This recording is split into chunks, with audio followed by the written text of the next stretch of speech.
Perlukah harus melanjutkan cinta, sedangkan kita tiada saling percaya?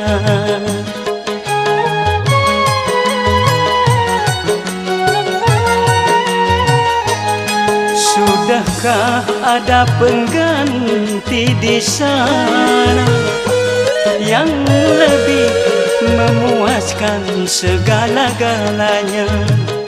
Masih kurangkah aku percaya padamu?